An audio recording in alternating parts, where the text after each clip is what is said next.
que foi nessa época do Alvorada. Alvorada, Clube do Congresso, ele foi meu primeiro campeão brasileiro. Depois, o segundo campeão brasileiro já foi em 2005, eu estando no iate. Então, assim, eu digo que eu demorei 10 anos para atingir uma maturidade profissional, eu chamaria desse jeito. O que é isso? Errar menos. Mas errar menos, porque... Você diz errar em que sentido? Errar em polimento, em cuidado com o atleta, em orientação, né? Então, às vezes, o atleta tá carente de uma palavra sua e você não se manifesta, só aquela palavra de incentivo, ao invés de tocar no ponto que você precisa tocar. Né? Então, eu acho que em 2008 que eu atingi essa maturidade profissional de conseguir... Entender a parte psicológica do atleta. Entender e conseguir analisar caso a caso. Porque a gente não fala a mesma coisa para todos os atletas. A gente tenta falar o que o atleta precisa ouvir.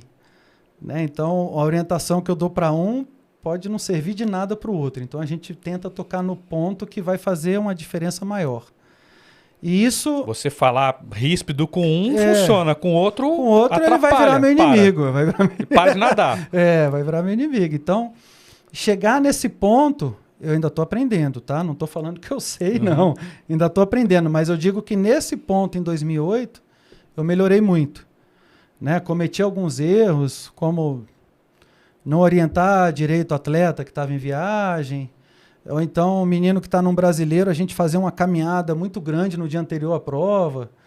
Né? Então, algumas besteirinhas assim que atrapalham o desempenho, né? Mas que naquele ano eu aprendi algumas coisas que eu não deveria fazer e outras que eu precisava fazer. Né? Então, de lá para cá, acho que eu venho aperfeiçoando isso e venho tentando identificar o que cada um precisa, tentando trabalhar da forma mais individualizada, principalmente nesses momentos em que o atleta precisa de um apoio e precisa de um toque final para ter o melhor desempenho possível. Porque o atleta, nesse momento, ele está no limite ali também, né? Quer dizer, ele treinou, ele tem um desgaste, ele tem uma pressão psicológica muito grande, né? Sim, então, o técnico, saber conversar, saber acalmar ou saber instigar... Uma coisa que eu falo muito para os pais, principalmente, fala assim, cara, cada atleta já se cobra demais. Então, se eu chegar e cobrar ainda mais, ele vai ter um troço. Ele vai ter um troço. É muita responsabilidade na cabeça dele e o medo do fracasso faz ele não conseguir realizar aquilo que ele está preparado para realizar. Né? Então, é um cuidado que a gente tem que ter de pisar em ovos, medir cada palavra e tentar extrair o melhor de cada um naquele momento.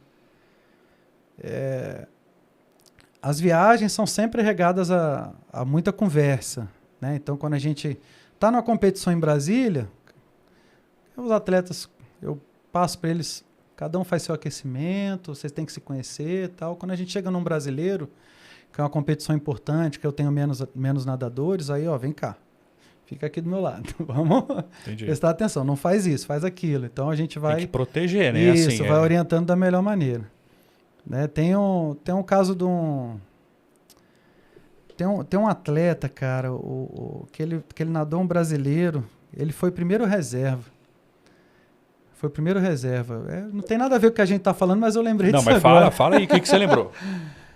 E aí, é Pedro, o nome dele, Pedro Fain, hoje é jogador de futebol. Ele foi primeiro reserva, aí ele, você acha que eu levo o traje? Eu falei, leva. Leva porque vai que alguém desiste ou tem algum problema, cara, e foi isso que aconteceu.